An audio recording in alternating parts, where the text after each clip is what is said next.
Welcome to the Crash the Pond podcast. It is a Monday trade deadline edition of the show. And oh boy, have we got a lot, and I mean a lot, to discuss here, Jake. I hope you're ready. I hope you're properly hydrated. I hope you've had everything that you need to perform here, because this is gonna be a dense episode. There's gonna be a lot to discuss. We're going back to our roots with the post-game episode after I woke up at 6 a.m. and watched some trade deadline coverage, and definitely had nothing to do with the fact that my ankle hurts from last night's beer league game. So, running on fumes, but I've got the energy right now. I'm good to go. Who knows where we'll be when we hit the shit show part of the show, though. Yeah, I don't know if we have that quite in us tonight, but that's not what this is about. Today's show, I should say tonight's show, correct, is a post game show, which we did specifically because it was popular demand that people wanted to have the live stream after the game, and so we're giving the people what they want here. That's what we're all about, is giving people what they're asking for. Now, we are both running on fumes. It's been a long day of staring at Twitter and writing articles and what have you. Can I ask you a question? How many times did you just furiously refresh Twitter from about 12 p.m. on? Probably a million. Yeah, somewhere in that vicinity. A lot more than I'm proud to admit. Yeah, but it's okay because it was all worth it. Yep. Unlike in previous years where we have spent the day refreshing and trying to decode cryptic tweets without anything to show for it, this year the Ducks actually delivered for us. And I shouldn't even say the Ducks delivered for us. Let's just call it what it is. Pat Verbeek delivered for us. Pat did not stand pat. I've been waiting to say that all day. And I'm actually wearing these glasses in honor of Pat Verbeek and his own stylish glasses. Mine are not close. But no, they are not. Sorry. Thanks. They're not. Thanks. But doing this in his honor. So let's just get right into it, Jake. Last week on the show, we broke down the Josh Manson trade, and that was really the precursor to all of this. I don't think we really need to go over that again because there's new stuff to talk about. Yeah. The first trade that broke since that time, we can just get this one out of the way quickly. Nick Deslauriers gone to the Minnesota Wild in exchange for a 2023 third-round pick. Your reaction? I mean, the Ducks acquired Nick Deslauriers, what was it, in the summer of 2019 for a fourth-round pick, and Pat Verbeek somehow took that and got more value back for a guy that was a pending unrestricted free agent. So, I mean, they took a guy that had basically no trade value, I think is a good way of putting it. Or not, sorry, no trade value. I don't know if they had no trade value. No, I meant to say no real on-ice impact value. Let's go with that. That was what I meant to say.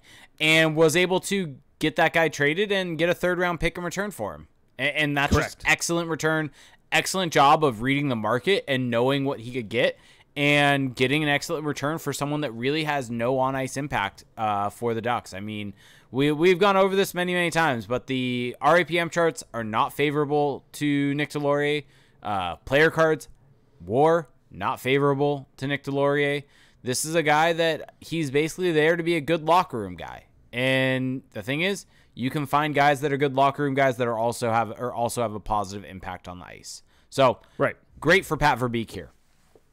Right, exactly. And that's the whole thing, is that Pat Verbeek really cashed in on the cognitive dissonance that still exists in the NHL, where people see a guy like Nick Deslauriers dropping the gloves, laying late hits or finishing his checks on the forecheck and scoring the very occasional goal and quote-unquote killing penalties, and associate that with a guy who's having an impact on the game, because visibly it seems to be the case. But as you just mentioned, when you dig into the data, when you look at what actually happens when he's out there beyond just the highlights, so to speak, the Ducks get outplayed with Nick Deslauriers on the ice, and it's in a very handy fashion, and that's not what you want. It's going to be very difficult to win games with players like that dotting your lineup. And so to get a third-round pick for a player like that, and of course he was on an expiring deal, there was really no sense in keeping him around anyway. So to get anything remotely of value for him is just a tidy piece of business by Pat Verbeek.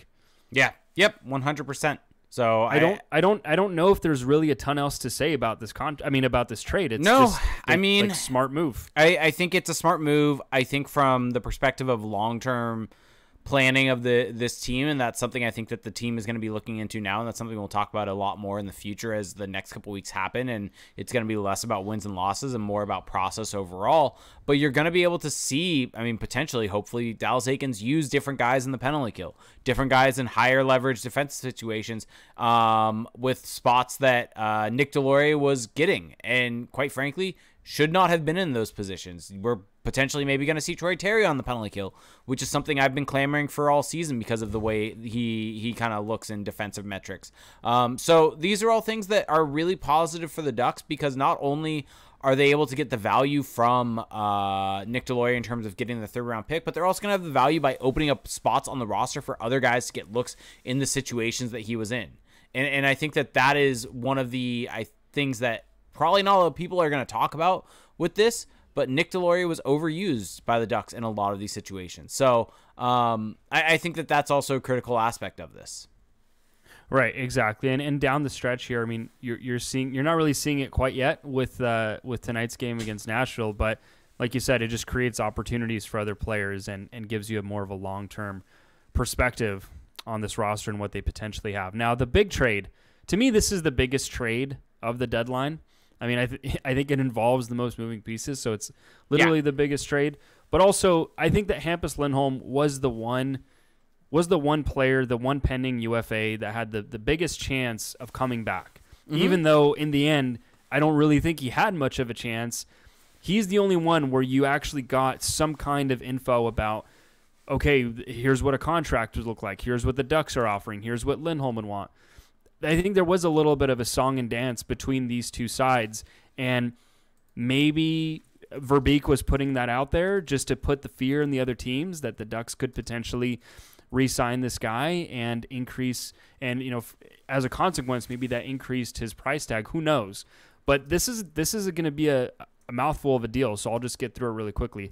Hampus Lindholm and Cody Curran out from Anaheim, so. Farewell. Really, big boom and shot. Really sold the lead that we're losing the big boom and shot.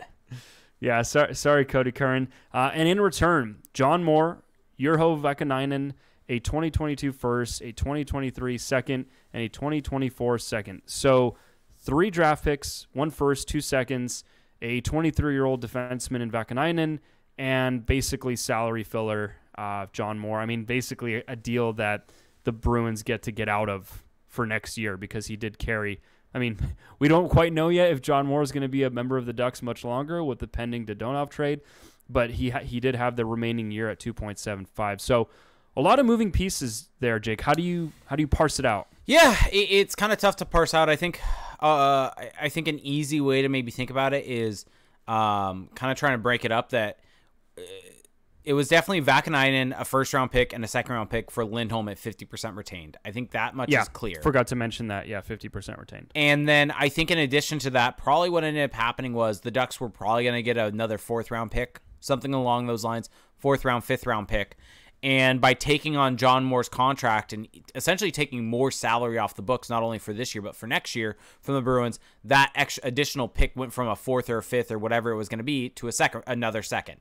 And so this was a great job by Pat Verbeek of not only leveraging his asset and getting a lot for his best asset, but also leveraging something that is also an asset in cap space. And it's not as if you can just have your cap space this season and it rolls over next season.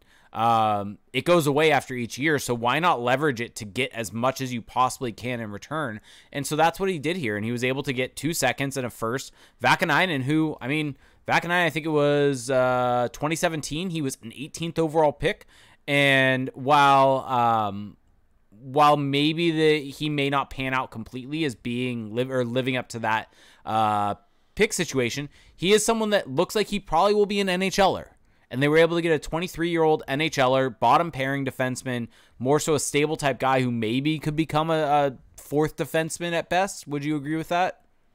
It seems to be at very best. Yeah. And so, but they're able to get that along with all of those picks. I think that this is a really, really good trade for the Ducks. And I think one thing a lot of people are missing here, and this is one thing that's really important in all of this, Some people might wonder, well, how did you not get an A-level prospect? Because that's something we were kind of talking about, get a first and an A-level prospect. Why did they not get that? No Fabian Lysell. No Fabian Lysell. No Nick Robertson. No Topi Niemela. No guys of that stature that we've kind of talked about. And I think what ended up happening was it seemed like teams weren't probably going to be able to give that out.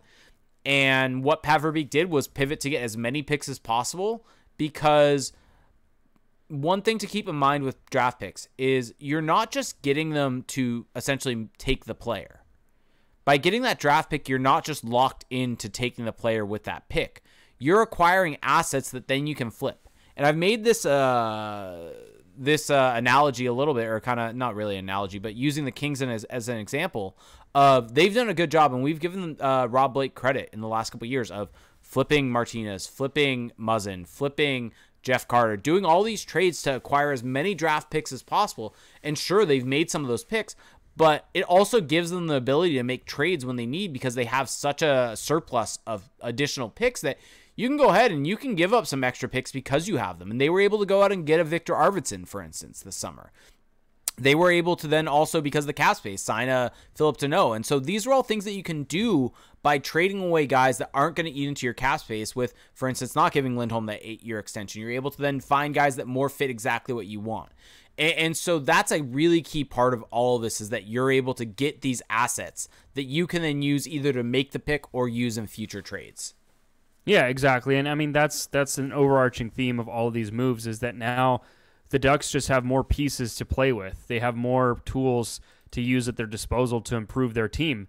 Now Pat Verbeek, if he wants to maybe go for it this summer in terms of really trying to make the playoffs next year, he has more ways of doing that without really biting in to the Ducks' future assets and in terms of their own picks or their own prospects. He just has more. He has more fuel. And so the other piece to this puzzle, though, in this trade is the fact that Lindholm immediately signed an 8-year deal with the Bruins, $6.5 million in AAV. And I guess just what are your thoughts on what that contract, how it factors into this trade? Because doesn't it seem a little bit as if Lindholm, maybe this was a desired destination for him, and maybe Verbeek had some inkling that Lindholm would sign there, and maybe that helped make this deal happen or up the return? I'm just wondering, because it seems really convenient that it happened right away. Oh, boy. On such short notice. I have got some info for you, because I don't think you've seen this then. Andy Strickland, who is very in tune with the St. Louis Blues market and everything that goes on there, put out this tweet saying, despite reports, I don't get the sense that the St. Louis Blues ever had serious interest in Ben Sherratt. There was legitimate interest in Hampus Lindholm, but ultimately the player played a major role in where he ended up before quickly agreeing to an 8-year contract. Right. So does this feel a little bit, I mean, that makes sense to me, by the way. Good info. That ties exactly into what you were saying. Yeah, because it feels just oddly, it's coincidental that this would happen. And my read on that is that it probably is a bit of a long-term chess move by Pat Verbeek, because you got to keep the agents happy. You want to get them, you want to put their clients in positions where they can get what they want. And I'm not saying that the Ducks did this move purely for that reason. Clearly there were much bigger reasons at play, but I think that it all factors into it. And I think that Lindholm probably, like you said, or I should say how the report stated, that probably had a big hand to play in all of this. Yep. And kind of looking at the contract, I mean, I for a while have said that I think the starting point for any Lindholm extension would be the Cam Fowler deal. And do you think we overestimated a little bit, though, what Lindholm could get? It's possible. Because maybe we long held that he was going to get the 8 by 7+, 8+ potentially, and he didn't come close to that. But what's interesting is that a lot of the contract projection models out there, including Evolving Hockey's, had him almost exactly at this number. Yeah. So maybe we were overestimating what he would get. And that's completely possible. And the thing is, I'm looking at, I think Morgan Riley getting 7.5 maybe also upset the market.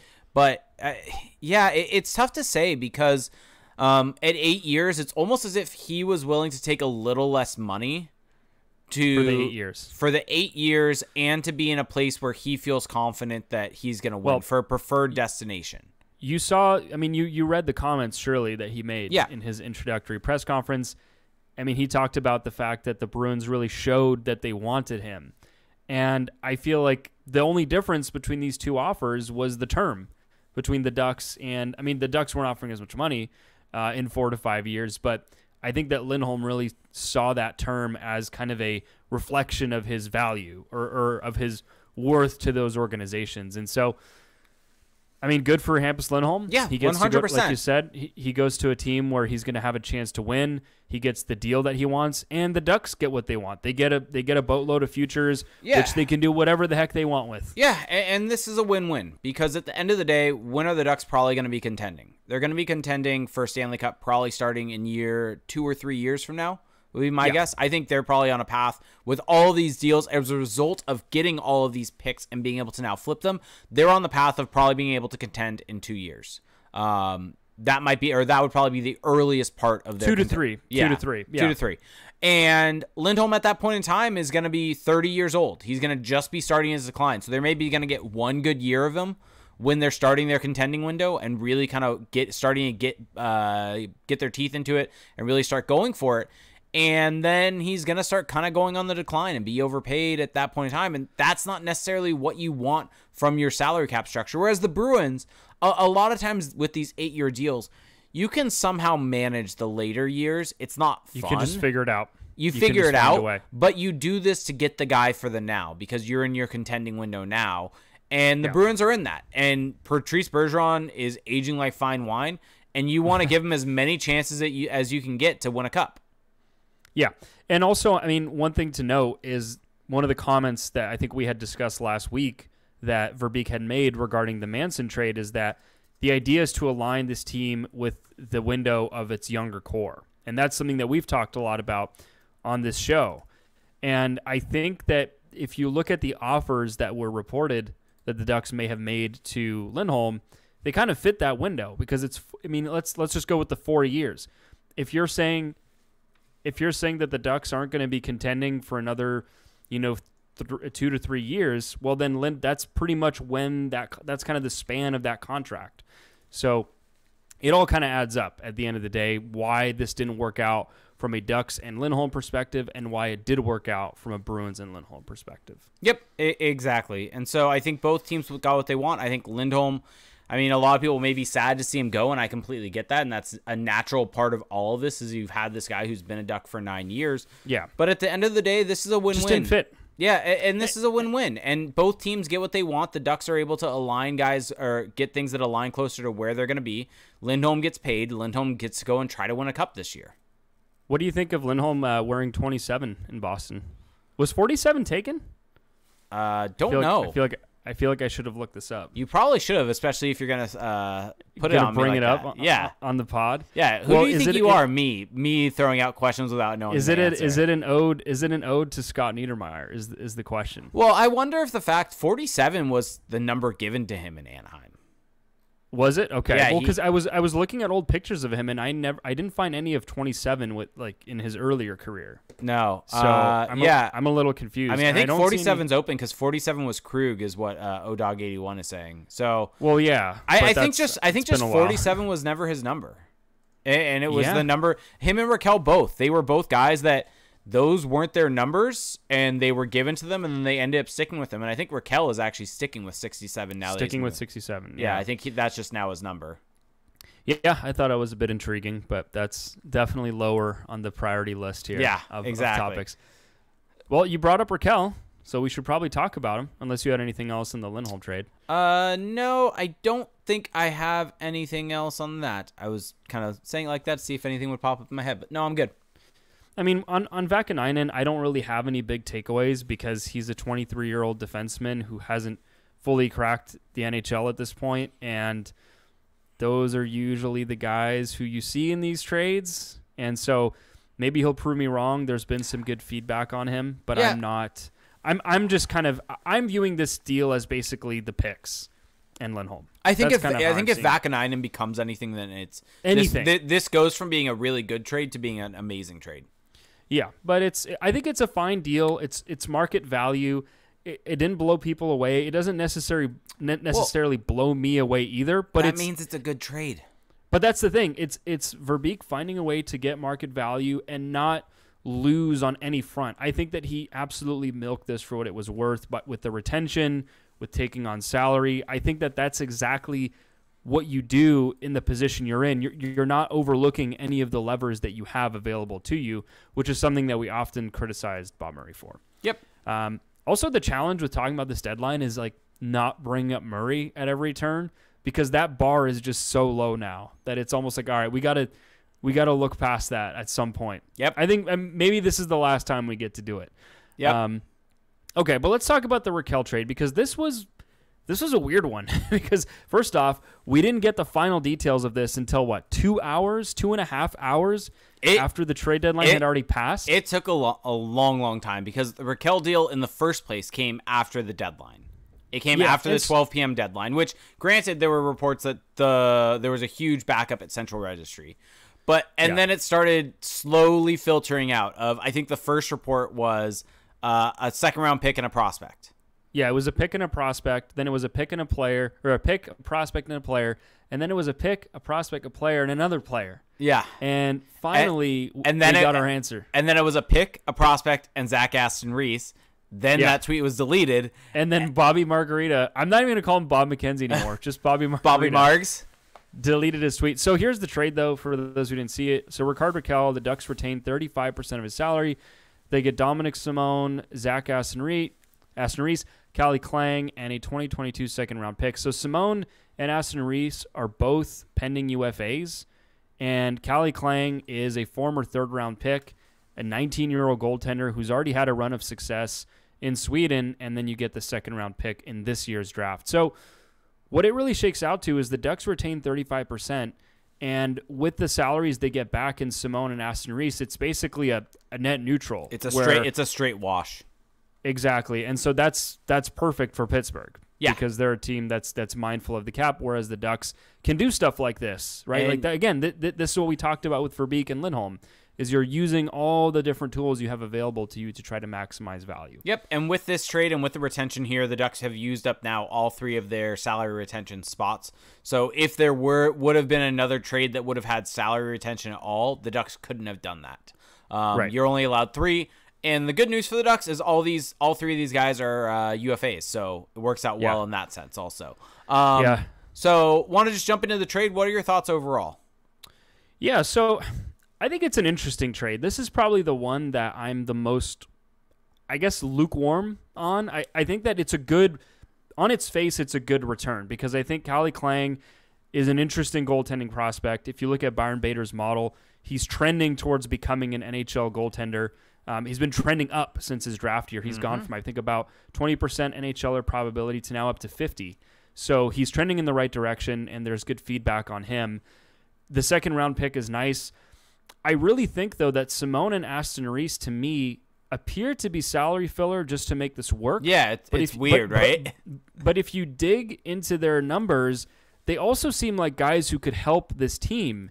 And so I kind of view it as Rakell for Klang and a second-round pick, and then the retained salary for Simone and Aston Reese. Like, I just don't really think that those 2 players factor in that heavily, but in a way, I also think that this is an opportunity for Verbeek to see if these guys could make sense to bring back next season.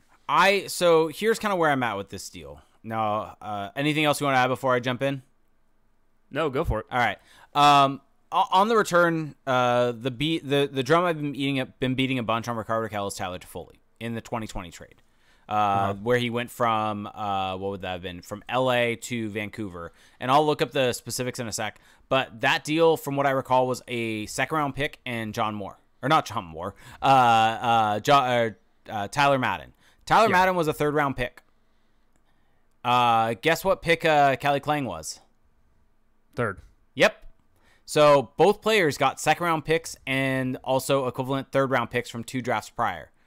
Yeah. So it's fair market value again. It's pretty much exactly fair market value. And then on top of that, you also have these 2 guys that are thrown in. You're probably spot on. They're probably will probably just end up being throw-ins for salary.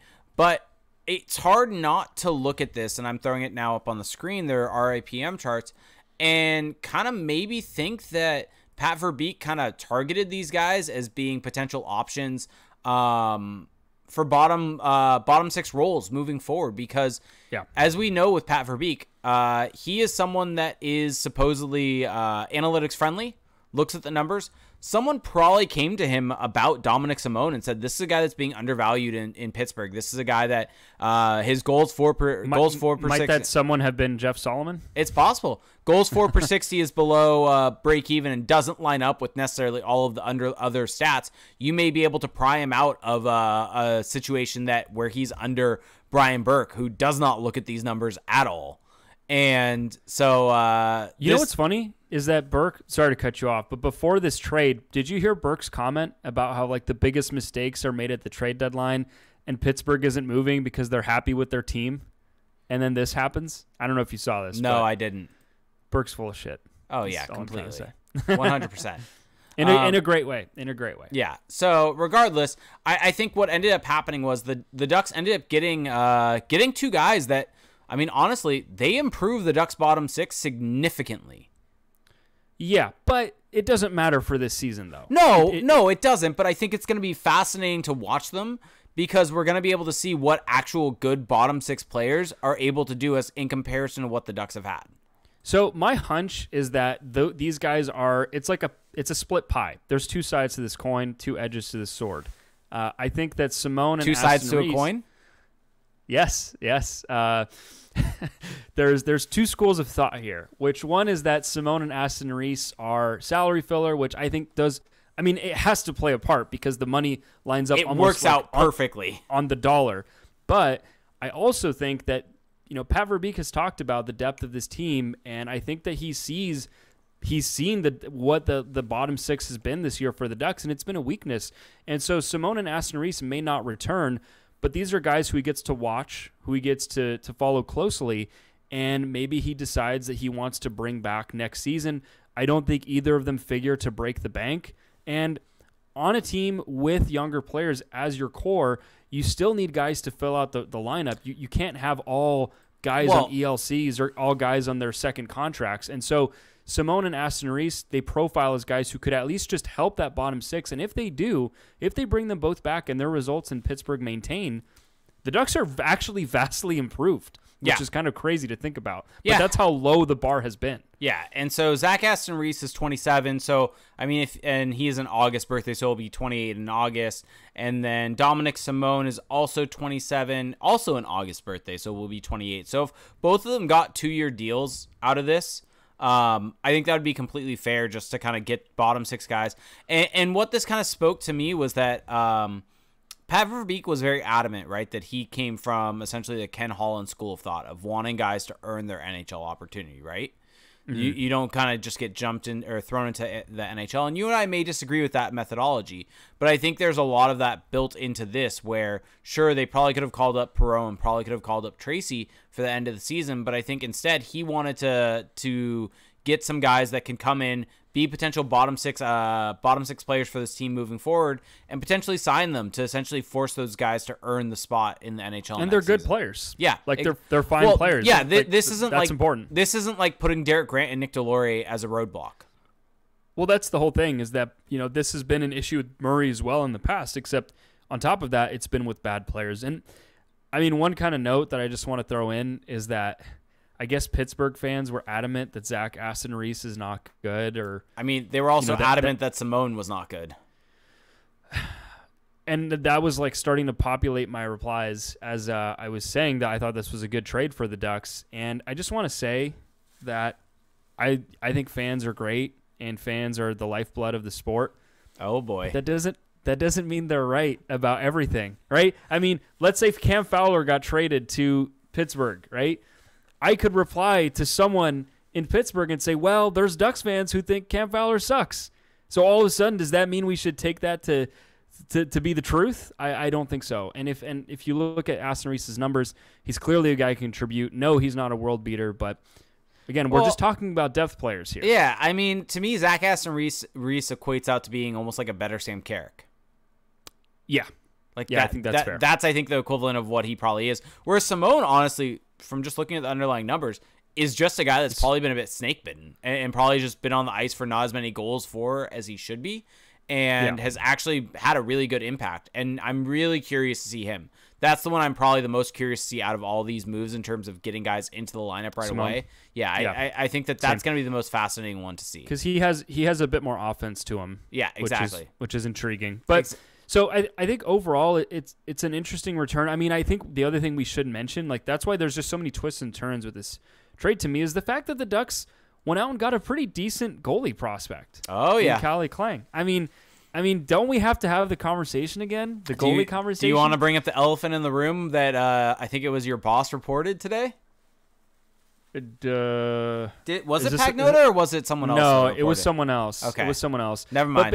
But basically just the fact that, look, the Ducks now with Klang in tow have John Gibson, they have Anthony Stollars, they have Lucas Dostal, they have Ole Eriksson. Like, this is starting to be a little bit of a crowded situation. We know that John Gibson's name was weirdly out there today. It was. Not concrete reports by any means, but it was out there. Basically people said a name that I'm starting to hear more today is John Gibson. I'm pretty positive it was Pagnota. I thought it was Brian Lawton. I think he said that. I think both of them did. I'll take a look. Let me see. Well, so regardless, though, you're starting to hear little rumblings about Gibson, and I'm not putting a ton of stock into them because I don't think that they're reporting that he's about to be moved, just that his name is out there. But it shows that there are conversations going on. Anthony Stollars has 1 year left on his deal. Dostal has been seen as the goalie of the future, but now you've got another guy in Klang who's probably still a few years away from being NHL ready. I mean, he's only 19, and it's pretty freaking rare for guys to make that jump at such a young age. He's still got a ton of runway, but it does, to me, it kind of puts a timer on the Ducks' current goalie situation, just a little bit. A little bit. Maybe it's an overreaction. So here, this was put out by Dave Pagnota at 5:47 a.m. Pacific time. An interesting name floating. That's why I missed it. Yeah, floating around. I think I was up at 6, so I saw it retweeted. An interesting name floating around lately, John Gibson. Would certainly be a significant deal if it happens, but it sounds like the Ducks will listen. He has a 10-team no-trade list. Oh, dear. The Ducks will listen. That, that's saying something. It's also saying, it's saying something and nothing all at the same time, right? Well, I mean, it shows that the Ducks, it's not a hang up and listen situation, which I guess is a bit of an upgrade from maybe where we were just about a couple years ago. So it's not a situation of them necessarily shopping him. It's a situation of they're getting people reaching out and they're listening on it. So we'll see. Yeah, and keep in mind that all reports that are put out there they're always tip of the iceberg. So we don't know everything, and that's just kind of the most reportable information. It's the one that you can say with 100% certainty. But there's a lot of stuff that colors it beneath the surface that we don't know about. And so for it to get to that point where it pops above the surface, where there's smoke, there's fire sometimes, and so we'll see. Also, I should mention that in 2021, the 2021 season, Calle Klang won the award for Best Junior in the Allsvenskan. Yeah, so he's also rocking a .915 save percentage in the Swedish Elite League right now. Or is it Swedish? Yeah, the SHL. Swedish Hockey SHL. League. SHL. Yeah. Which I looked up today, and that's like 5th all-time for a D+2 player in the SHL. He appears to be a good goalie, and he's not huge by modern standards. He's 6'2", so I mean, I'm not going to pretend I've watched him a ton. Yeah. But it seems to be that positioning and technique are a strength of his, which are not a strength of other goalies in the Duck system. Goalie. And a long-term tandem of Dostal and Klang could work really well. And they're very unique and very different. Well, and now maybe Dostal becomes more flippable, or Stollars becomes flippable, or Gibson. Like that, the whole thing is that now you just have more options. That was the whole point of this deadline. And although getting a goalie isn't what I would have done, it kind of makes perfect sense when you think about it. Yeah. So Forever in 1922 is saying his and Dostal's stats are pretty comparable in Europe, right? It's hard to compare because Dostal played in the Finnish Elite League. That's the one with the Elite in it. Whereas Klang is playing in the Swedish Hockey League. So it's a little different competition, things like that. So I don't think it's the Elite League either. Is it? It's just league. It's just Liga. Oh yeah, it's just Liga. What do I keep thinking has Elite League in it? Well, it used to be. So was it the Swedish Elite League? The SHL used to be the Elite Serine, and now it's just the SHL. That's probably why. Yeah, Liga. Nah. Yeah, I'm getting corrected in the chat. You're getting slammed. I'm getting ratioed right now. You're getting ratio plus L plus you fell off. So yeah. Anyway, wow. Also, want to give a quick shout out before we go to our break. We were at 120 live viewers, so thank you so much to everyone that was tuning in. Thanks, everyone. So let's jump in for a word from our sponsor. Break. All right. So this episode is brought to you by Manscaped, the champions of below the waist grooming. Manscaped, and our proud sponsors today have done it again with the launch of the brand new Ultra Premium Collection. From trimming your hockey pucks to your everyday grooming and hygiene routine, Manscaped is here.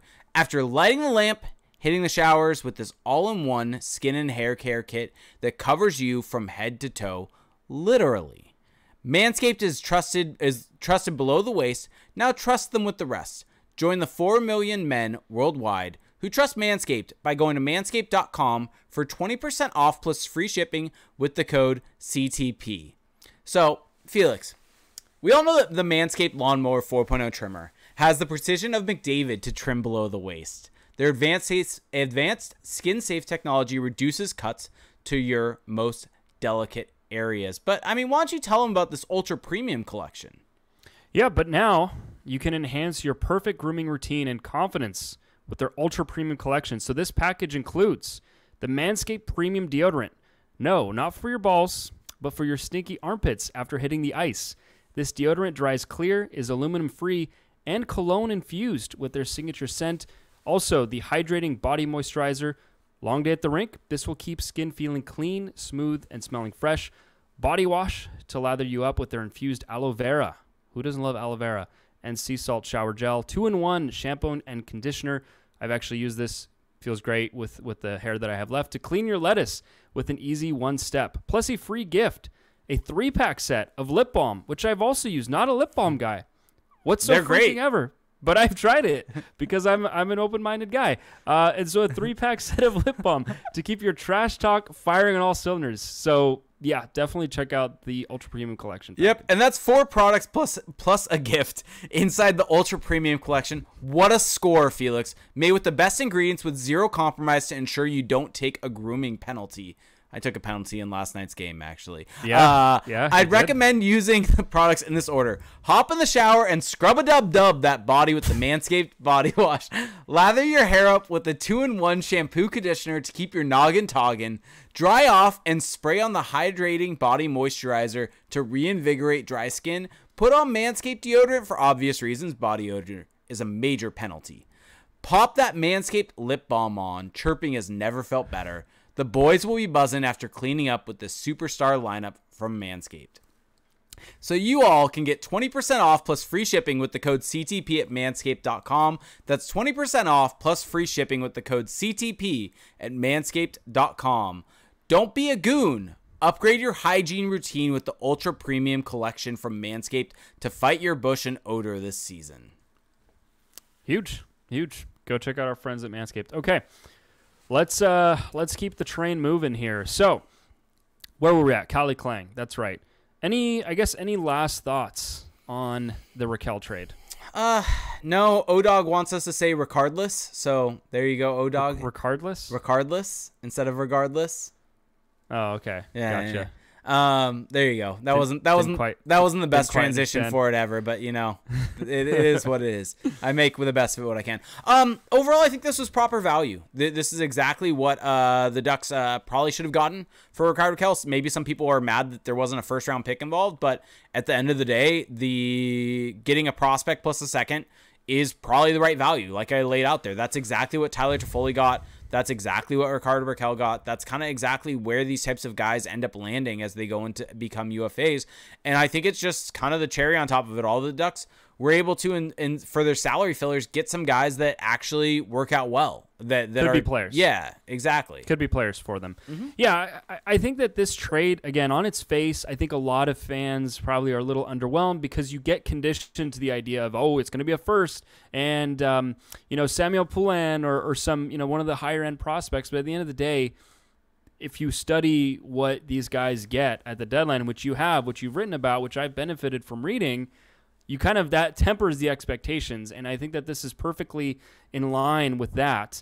And I think it's interesting. It's an intriguing return. It makes sense. And again, this is just Verbeek kind of doing everything he can to maximize that return. I'm just still fascinated by the fact that they targeted a goaltending prospect. Yep. And to be clear, because I'm seeing in the Twitch chat, the Toffoli trade was the one from LA to Vancouver, not the Montreal deal, because the Montreal deal had term. So it's a little bit different. Yeah. Totally different. Rentals versus guys with term. Yeah, that's why I wrote an article back in January. You got to compare guys to other rentals to figure out what the value is going to be. And this exactly matched what the value is for a rental scoring winger. So Toffoli this year is not comparable to Rakell this year. And here's one thing I want to bring up, seeing as we're going to move on to kind of other trades, and now we're kind of done with the rentals part of this. Yeah.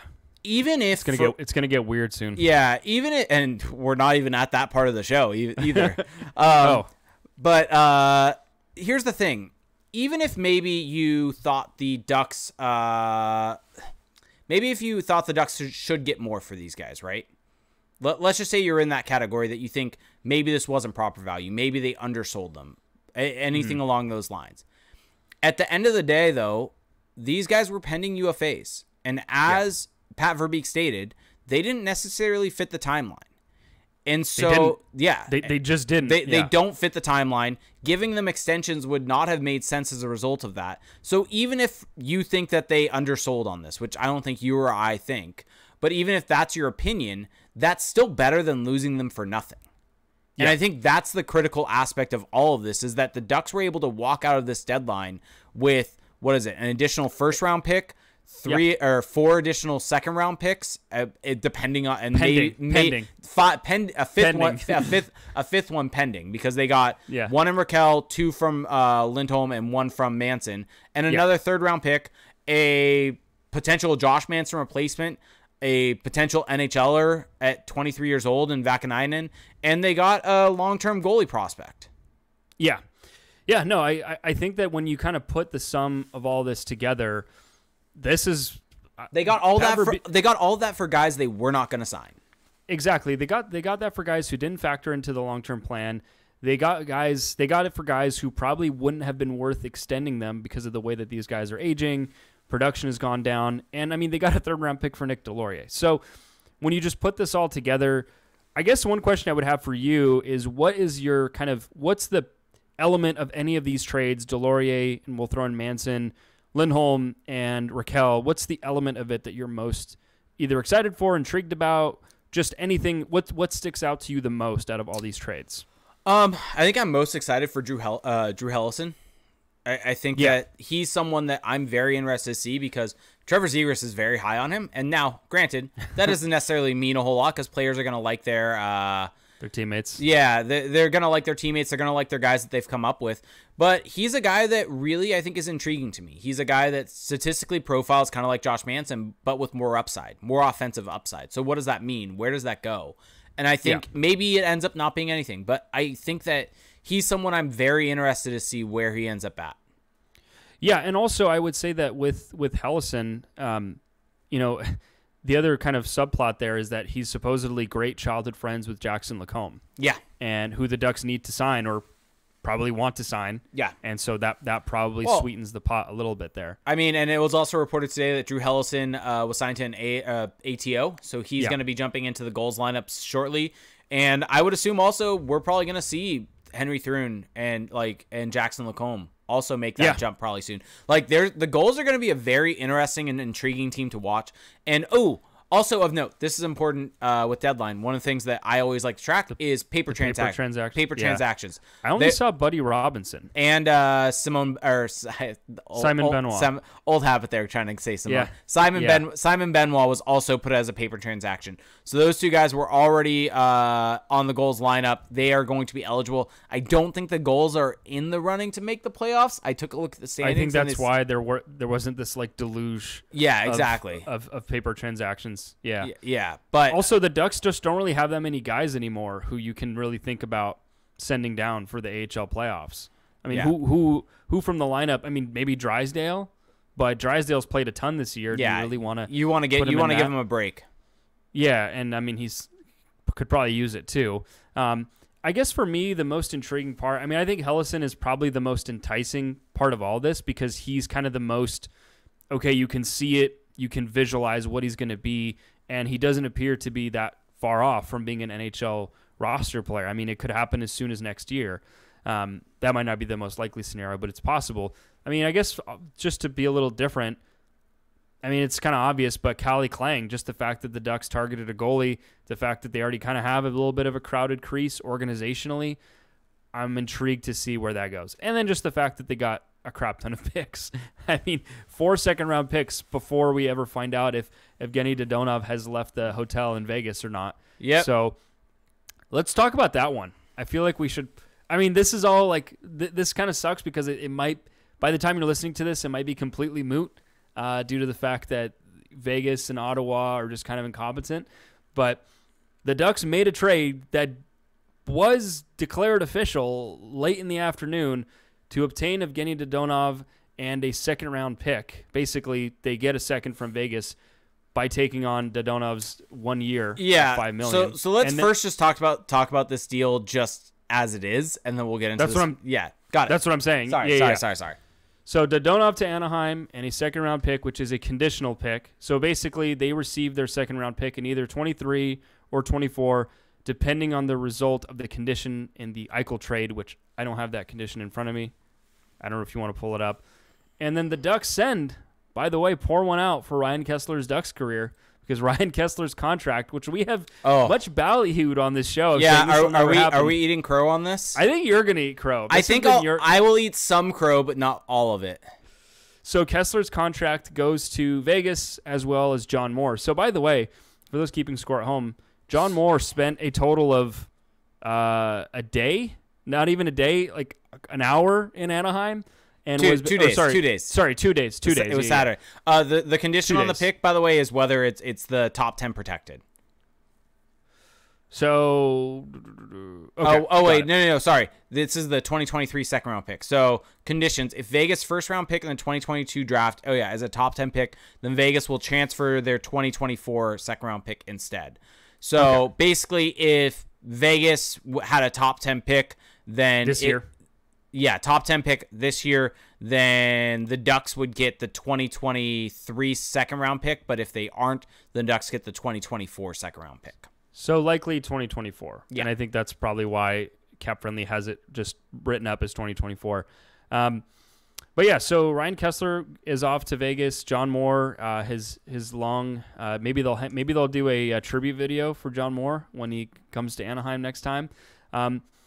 I guess the thing I still don't completely understand, Jake, and I've tried to get this information out of you, is if Vegas was trying to dump salary, why did they take salary back?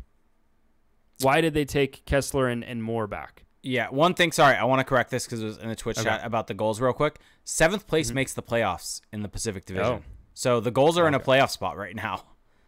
Okay. Well, yeah, there we go. Completely minor. Someone put it in there, wanted. It's literally minor. Very minor. Okay, so back to your question.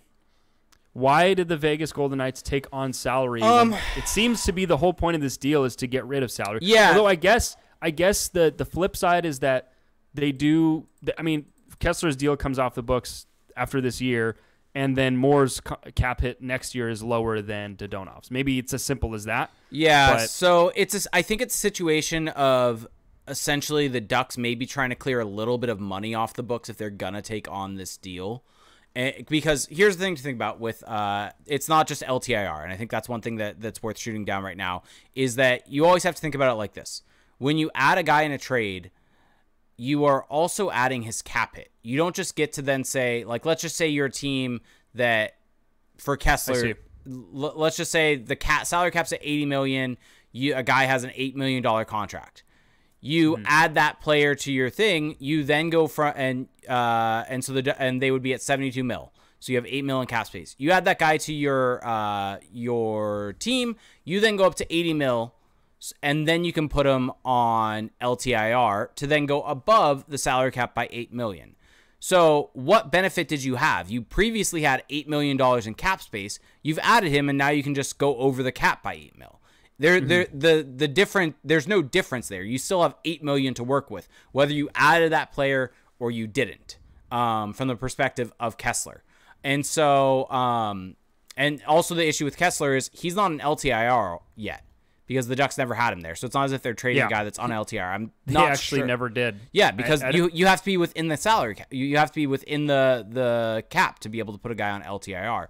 So regardless, kind of getting back to my point, it seems like it was mainly a money situation. The John Moore thing, I think, was buried salary. The Ducks maybe wanted to clear out money for next year, and especially if they're going to add Dadonov, or is it Dadonov or Dadonov?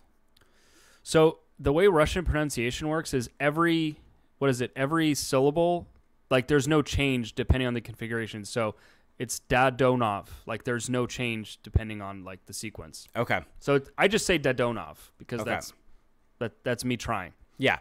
So, so with the Ducks taking on that deal, which goes into next season, they probably wanted to clear out Moore's deal as a result of that. I think it was just a money thing where the Ducks end up saving. It's like $200,000 in terms of actual money as a result of moving Kessler over. It ends up kind of doing nothing overall. But yeah, so that's I think basically the reason why Kessler's included. That's all I can really come up with. That's all I can really think about. So the Ducks have said, or at least has been reported through the Ducks media, that they are confident that this deal will go through. Now, the consternation around why it's not going through is because Evgeny Dadonov had a 10-team no-trade list, and supposedly Anaheim was on that list.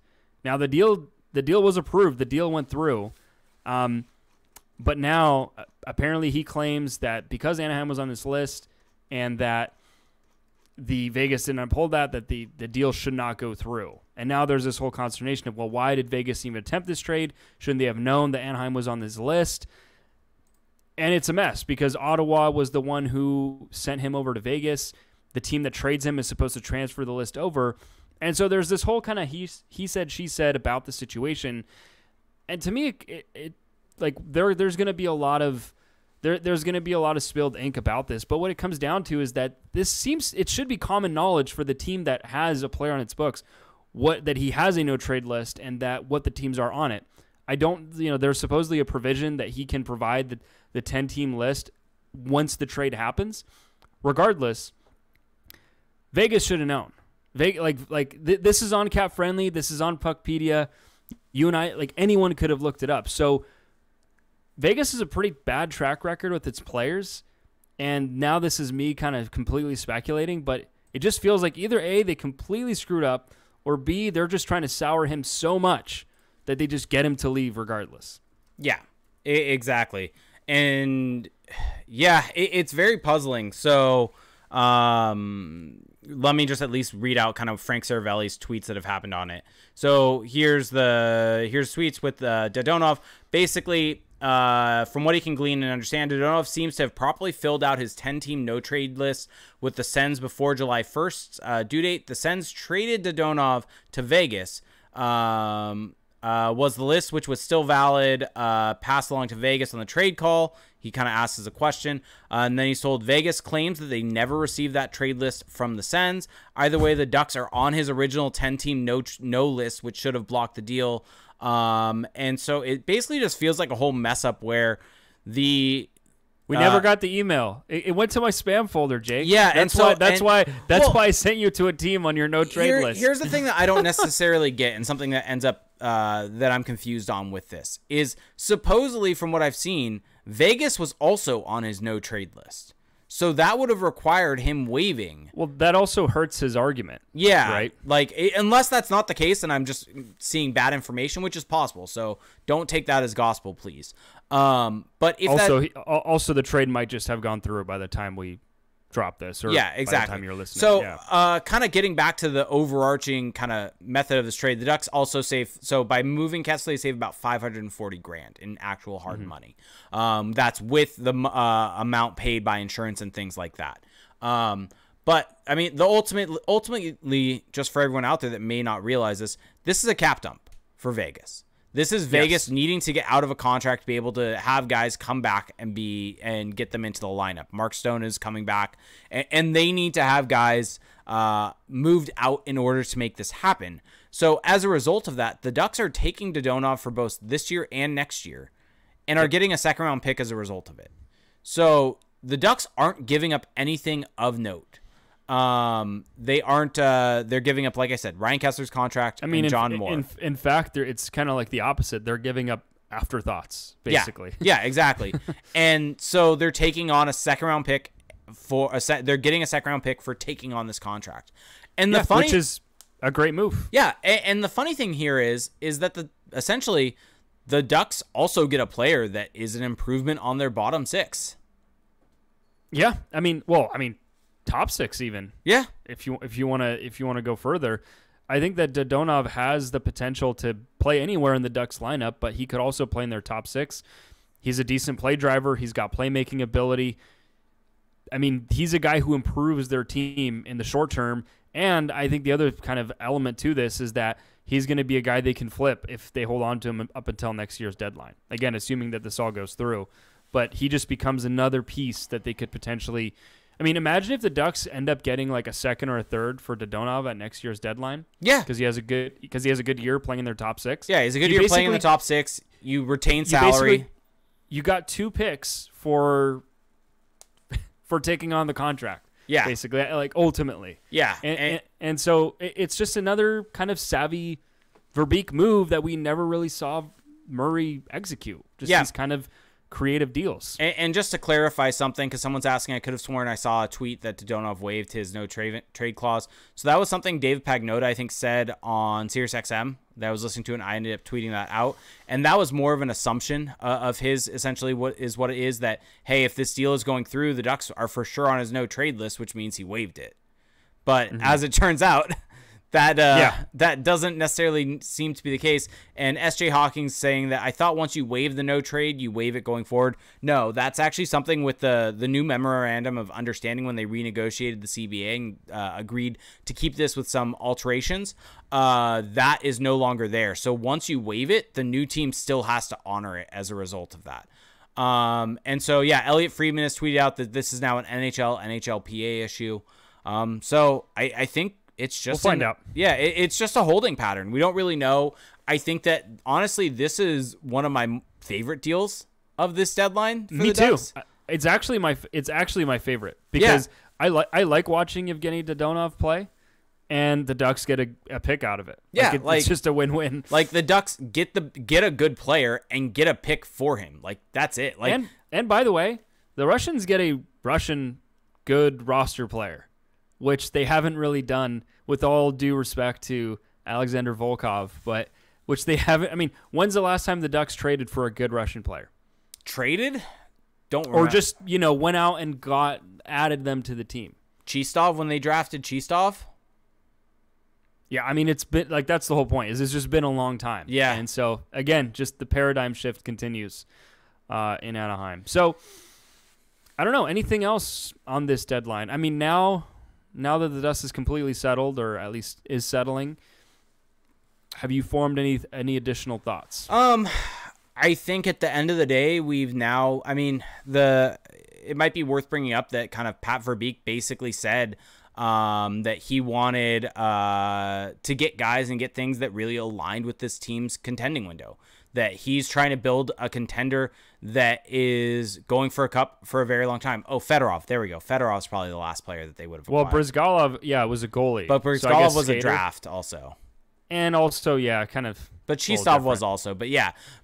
And so it seems like Pat Verbeek essentially it's almost as if he's listened to this podcast, right? Like essentially everything he's done are things we've talked about. Everything he's done is stuff that we talked about. Everything that he said is stuff that we've talked about. Well, so I think that there is a key comment that he made in his press conference tonight, which is that the picks are not necessarily going to be made. Mm-hmm. That now he can use those picks to get guys who kind of fit, who are further along, right? It's just like music, sweet, sweet music being played to us. And so I think it tells me a couple things. What this trade deadline tells me is that Pat Verbeek has a plan. This was step one. We don't know step two yet. We have an inkling. We might have an idea. But I wouldn't take this step to mean that he's entering a teardown, another year of really being bad for a pick. I think that the game board is completely open now. His next move could be another rebuilding year, or it could be try and go get a Jacob Chikrin, try to be aggressive in free agency. I think the Ducks could go a few different ways. I think that you can make an argument for all those few different ways. We have an entire summer, an entire offseason to talk about them.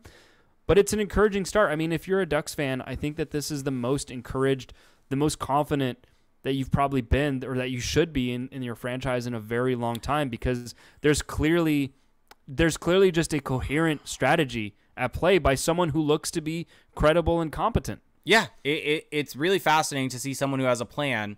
I mean, I've made this statement about the Ducks for the last couple of years under Bob Murray, it felt like a rudderless ship. Yep. It felt like he didn't know how to fix the problem. He didn't know what needed to be done, and it led to stagnation within the lineup. It led to him not making moves, or any of the moves that he did make were just these ancillary moves that make no difference, and just swapping guys on the peripheral. Shuffling deck chairs. Yeah, shuffling of deck chairs.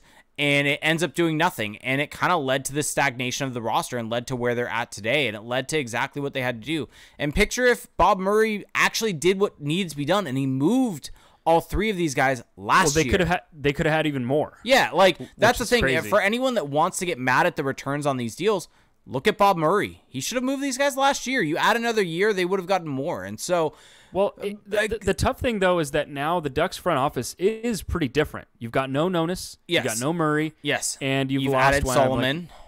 I'm blanking on his name, the former AGM. Oh, McNabb. Yeah, Dave McNabb.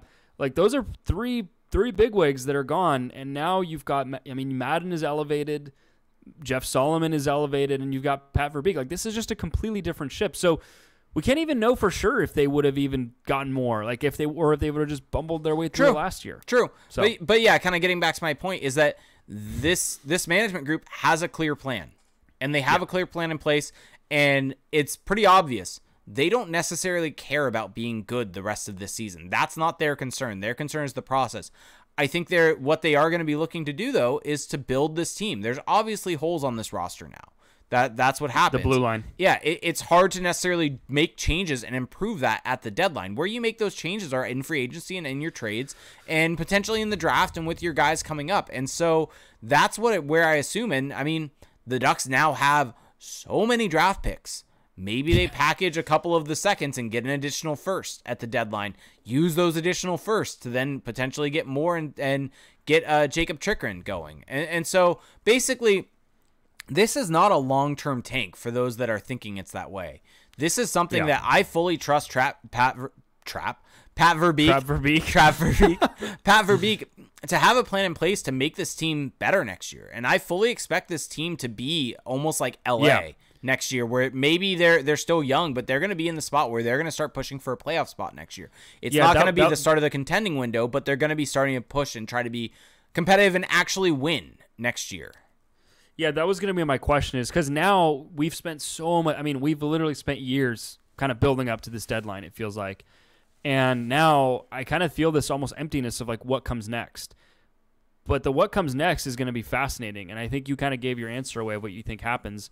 And I tend to agree. I think they're going to be, I don't want to say aggressive, but I think, like you said, they're going to push. They're going to push for a playoff spot. And people are freaking out a little bit over the blue line now and the fact that, well, no more Lindholm and Manson, what's it going to look like? But you still got Cam Fowler. Jamie Drysdale is going to get better.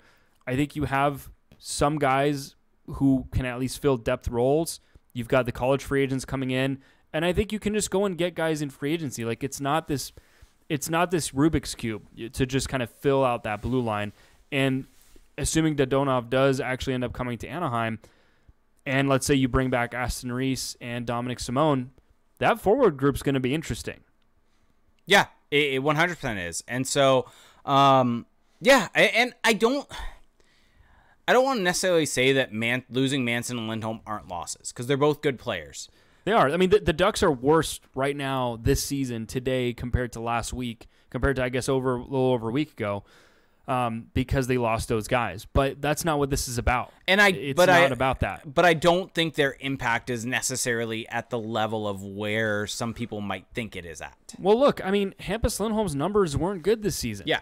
And you could say, which a lot of people will say, that it's because he's playing with notable 19-year-old Jamie Drysdale, and maybe almost that's 20-year-old. the reason.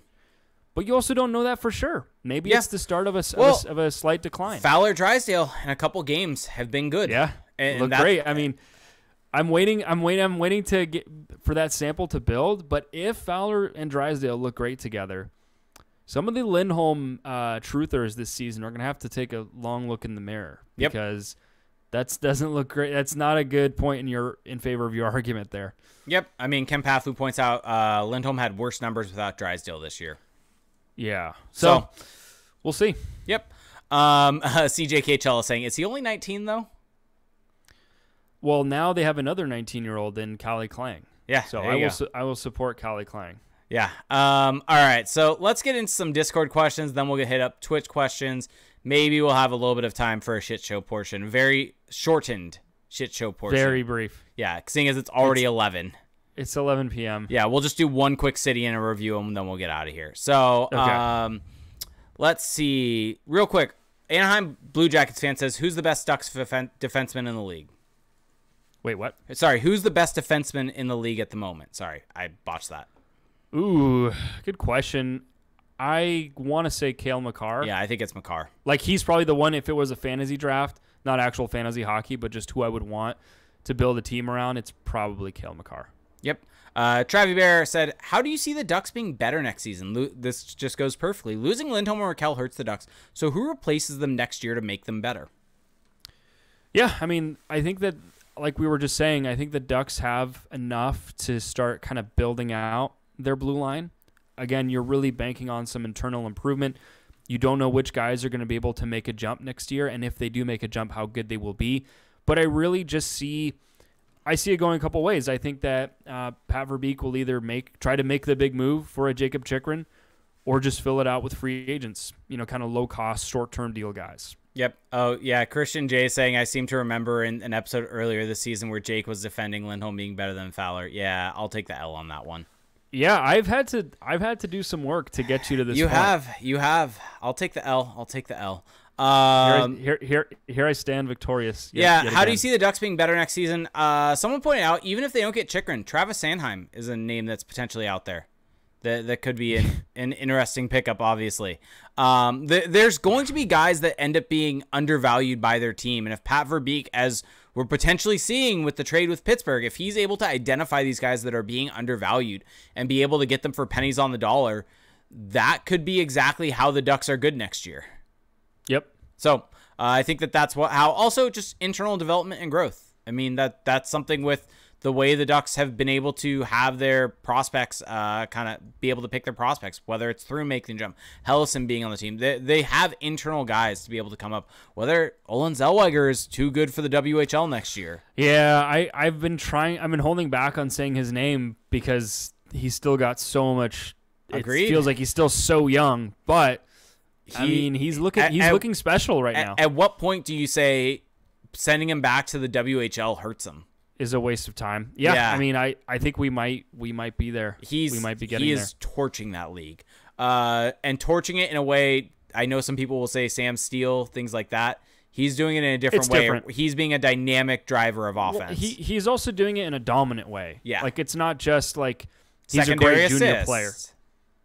Well, no, but I mean, if you watch him play, he's manipulating the game. It's not just like he's benefiting from playing against junior players. Like, I mean, he is, But it's not just that. So anyway.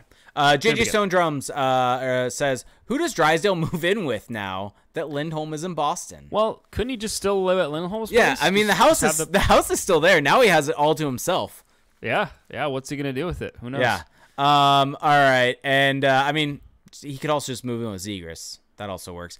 Tenacious G85 says, pretty sure you'll all cover my initial questions during the pod. Remind me of this. He has a Scotland place for us to look at. So we'll make that ours, and we'll probably lose also. Will said, how many more 2021 World Junior Team members for Team USA do they add before switching the goal song to It's Tricky? You can answer that. I don't even... just add Cam York. Just add Cam York, and we'll be happy. Yeah. So, Ferdy Duck said, now that deadline is done, what are the major offseason deals for the Ducks to target? Any free agents for the Ducks to go after? I mean, do they potentially pull the trigger on an offer sheet now? That's what we talked about on our Patreon episode. We were talking about who were we talking about? Offer sheeting. I can't even remember off the top of my head, but I feel like Kevin Fiala. Yeah, I mean, Kevin Fiala is a guy that I think makes a lot of sense for the Ducks.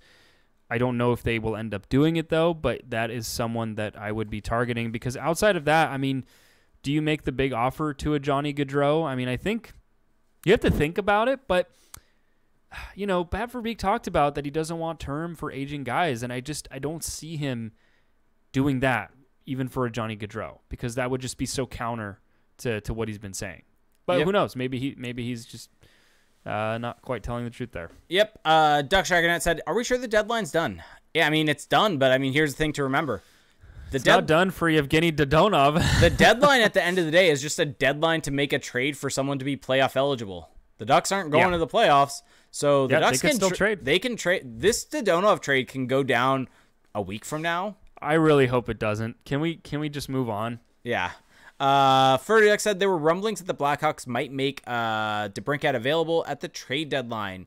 If true, would he be more important to trade target than Chychrun? So I actually got asked about this the other day, and I think that DeBrincat is kind of a weird one because, first off, I mean, what's it going to take to get him to the Ducks? I would imagine it's going to be a pretty hefty price. Now the Ducks do have the cap space, or I should say the assets, to maybe swing that in a way that they couldn't before.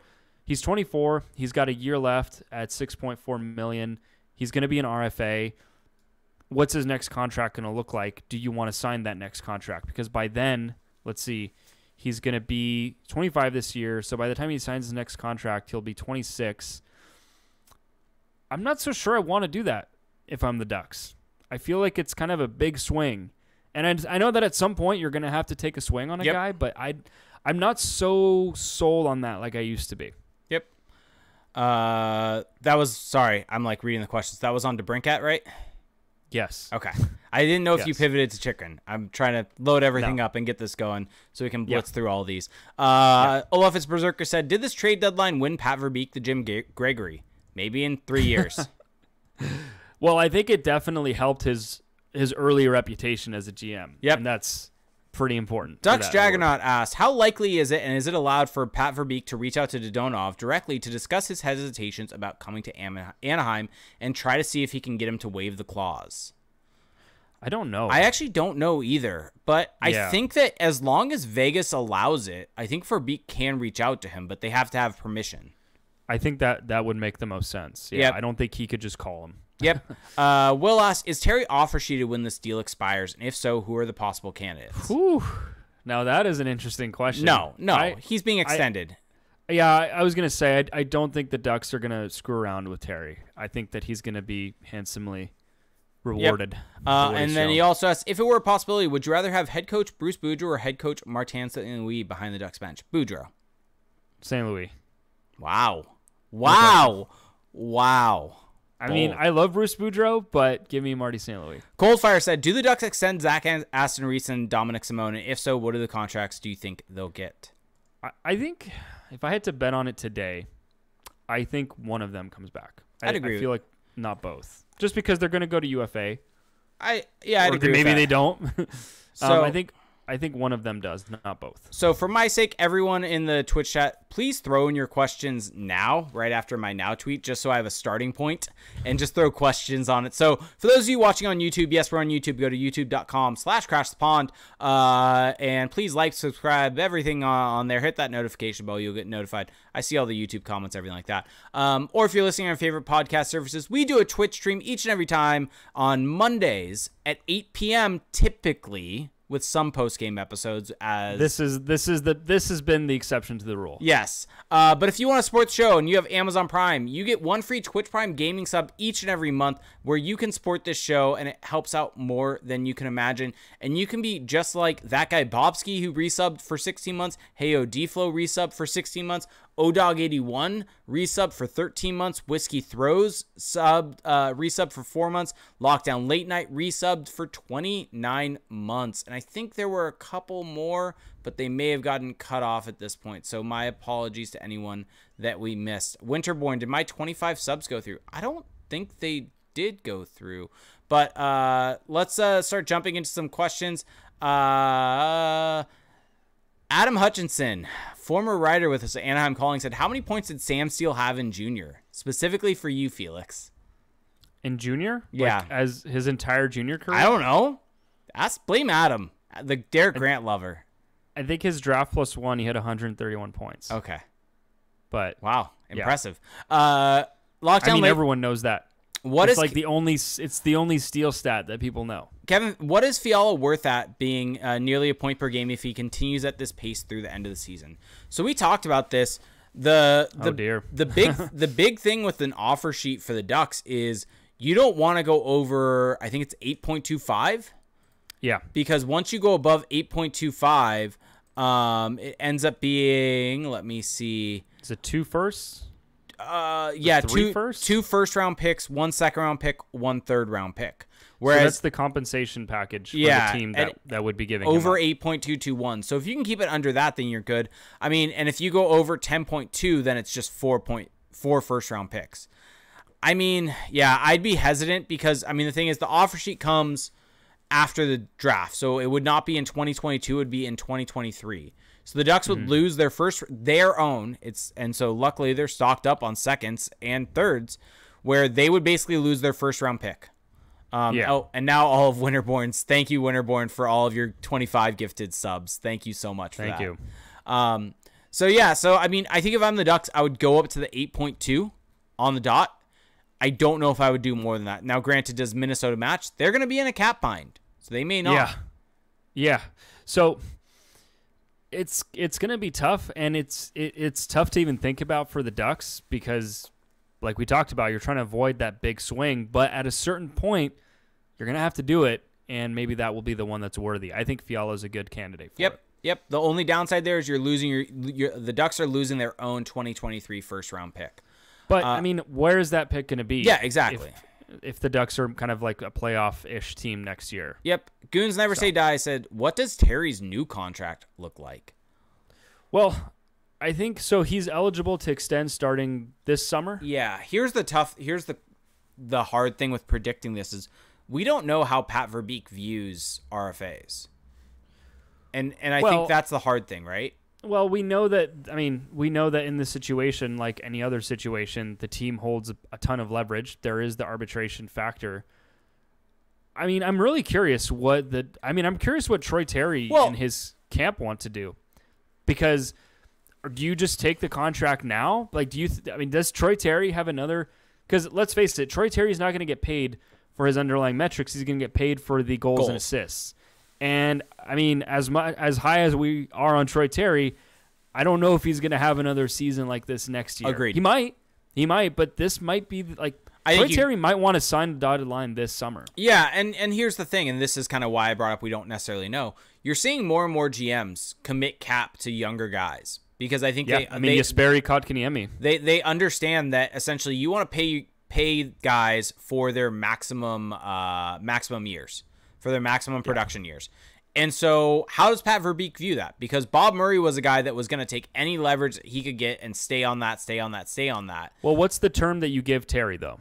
I mean, because by the time what is he's 24? by the time his new contract would kick in, I think he'd be 26. So he turns 25 this year, turns 26 the year after. So yeah, by the time that new contract would kick in, he'd be 26. Let's see. He turns 25 in September, so we'll start next season at 25. So yeah, I'll be 26. I would give him a 4 or 5 year deal.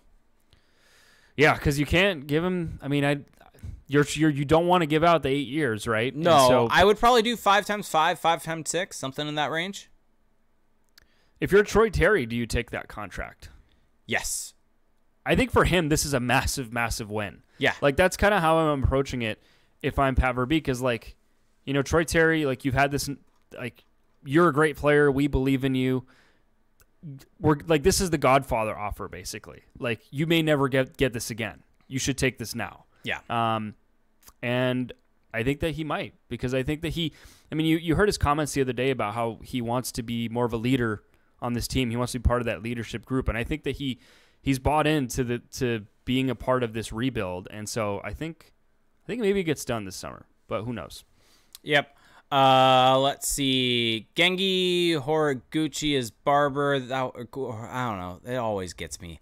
Without Nick Deslauriers, who's going to protect Trevor Zegras from being jumped in the Honda Center parking lot? The security, probably. Yeah. The actual security. I don't think it matters, but let's go with Sam Carrick. Okay.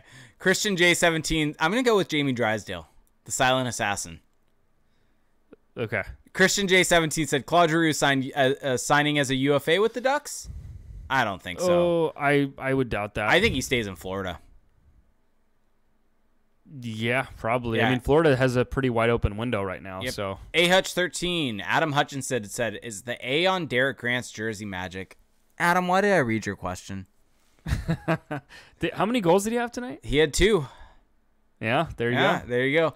Coffee Dave said, question, jersey redesign when? ASAP, please. Might be soon. Give me a white version of the orange and make the orange the home jersey, and I'm happy. Make the orange black. No, keep it as orange. At least give me colors. Go to Eggplant and Jade or orange. Do something different. Eggplant and Jade's not happening. I know. Forever1922 said, question, has Verbeek talked about having a strong goals game? Does he think it's important to Ducks rebuild? He hasn't really talked about that. I don't necessarily know if that matters to him that much. I think for him, it's more so the development of the players is what's going to matter the most. I think he's definitely probably intrigued about the fact that they're going to make the playoffs. And I think that I'm now actually very interested, now that I know that 7th place makes the playoffs, to see what Hollison and probably Thrun and Lacombe all can do down there. Because those are 3 higher profile defensemen. And we'll see where it goes. And I mean, who knows when McTavish and Zellweger seasons end?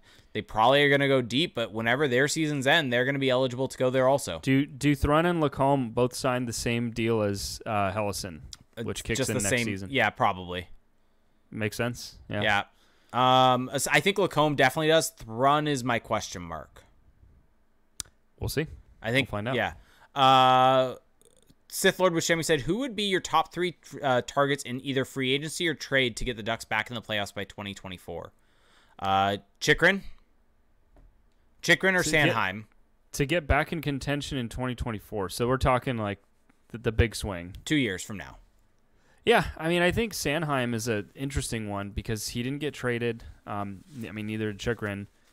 And that's kind of an area of need for the Ducks right now. He's going to be 26, though, so next week. I'd probably put those 2 and then the one we've already talked about, Kevin Fiala. Yep. Let's see. Wrestling question from Sprint Carf 1 said, is the Diamond Cutter better than the Stunner? Ooh, I think if we're considering an RKO a Diamond Cutter, which is in the same category, I would say yes. I think the RKO is better than the Diamond Cutter. I have nothing for you. Okay. I'm sorry. Let's see. Do we have any other questions?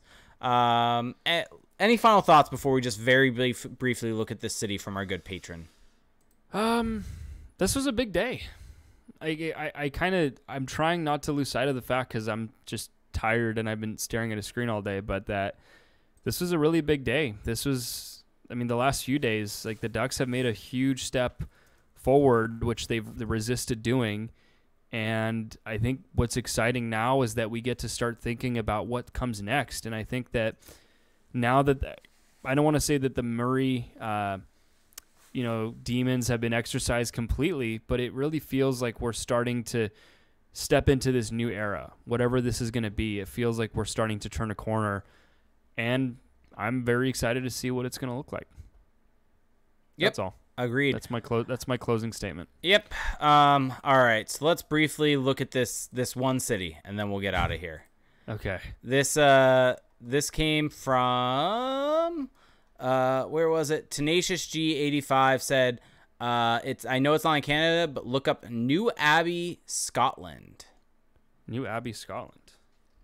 I like that we're just laying off Canada for a little bit. Oh, we'll do one more because I've been told to do Bob's also. Is this New Abbey, Dumfries? Okay. Yeah, this is... Oh, my. So, this is what? Eastern Scotland? Southeastern Scotland? I'm zooming out. Yeah. So, this is just like a village, basically. All right. There's a mill pond. Can I do street... Oh, there is street view. There's the old house. There's the Abbey Arms. There's the Abbey Cottage Tea Room. So I guess tea is big over there. I don't see a bar or a pub though.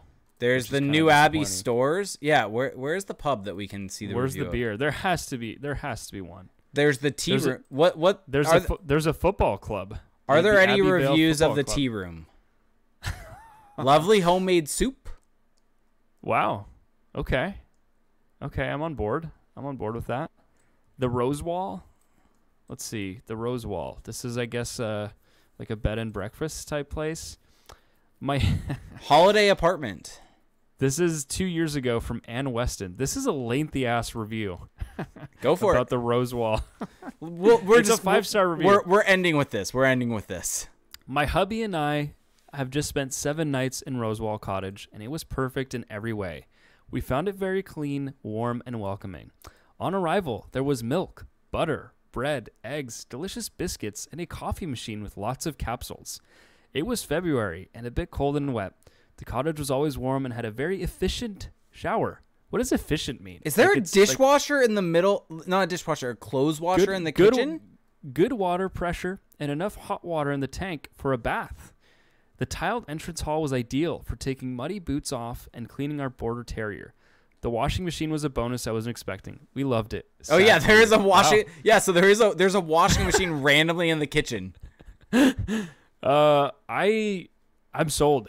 I'm sold by Ann Weston here. The milk, the butter, the bread, eggs. These are all things that I love, and so I am on board. Sign me up. Sign me up for this for Rosewall. Washing machine in the kitchen is very common in small apartments. Rosewall does not have the highest rating, though. There is the New Abbey Lodge and Cottage, which is a 4.9 to the Rosewall's 4.7. I don't know if these are actually comparable establishments, but there's 10 reviews on the New Abbey Lodge and Cottage. This is from Riva Heath. Kind of interesting name. 5 out of 5. This was 6 months ago, so very recent. What a brilliant find. Lovely, clean, large, and grand accommodation. Perfect for groups, kids, and dogs. The garden and location are fab. People still use the word fab. We picked blackberries for crumble and saw the cows at the top of the drive in the neighboring field at sunset. Massive bonus is that the people running it are very nice and relaxed with not too many rules. We had a wonderful time. Thank you so much. Hope, Adrian, and Andrew. Wow. I feel like I need to visit Scotland, Jake. I want to go pick blackberries and look at the cows on top of the hill. There you go. Oh, all right. I think it's time to end it. Okay. It's 11:20. Well, yeah, I'm pretty tired. Okay. So, yeah, people are saying that they turn this off when it starts on the recorded show, which is totally fine. Totally understandable. This is a pretty long show anyway. But yeah, so if you've enjoyed what you've heard today and you want to keep supporting us, there are a few different ways to do that. The number one way is to check out our Patreon, patreon.com/crashthepond. If you go to our page, you can support us at 3 different tiers. For $1 a month, you get access to our patrons-only Discord server, which is a ton of fun. It's a thriving community at this point. It's filled with great people. I feel lucky to be a part of it every day. Just you never know. You never know what's going to happen, what debate is going to sprout up. We talk about hockey, of course, all the breaking news, but also different topics like food. You get it all in there, and that's for $1 a month. For $5 a month, you get access to 2 bonus episodes, and so you can get lucky, like for those on Saturday where we dropped a Lindholm and Deslauriers reaction pod ahead of schedule. We didn't expect to be talking about that, but we had planned to be recording a bonus show that night. It was a lot more unfiltered, one might say, than our regular show. Was the tea spilt? There was some tea spilled for sure. And so we'll do that. Some Ducks episodes as well as league-wide rankings. We pick our awards winners every year. We are going to be doing a big show this week, actually. This is one of my favorite ones we do every year.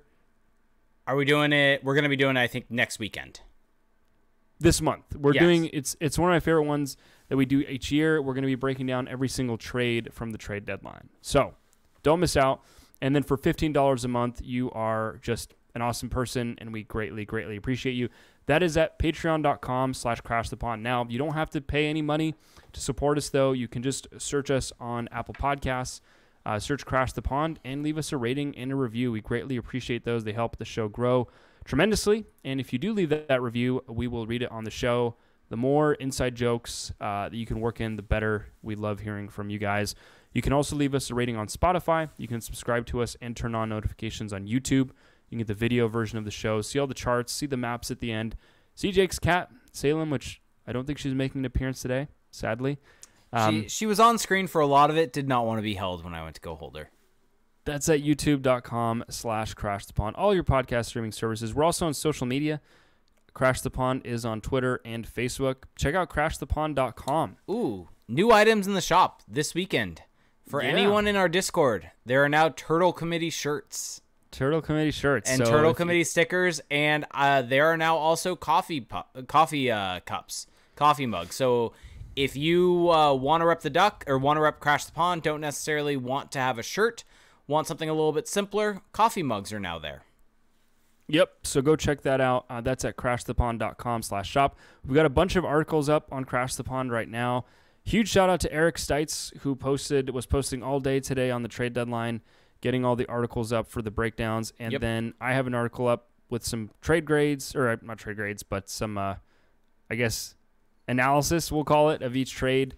Jake has some articles up as well. There's going to be more going up throughout the week, I would imagine, so definitely stay tuned. Jake is on Twitter at ReindeerGames91. I'm on Twitter at Felix_Sicard. I have an article coming up about the deadline on the 4th period, so check that out. And with all that being said, happy trade deadline, everybody. Hope you had a great day.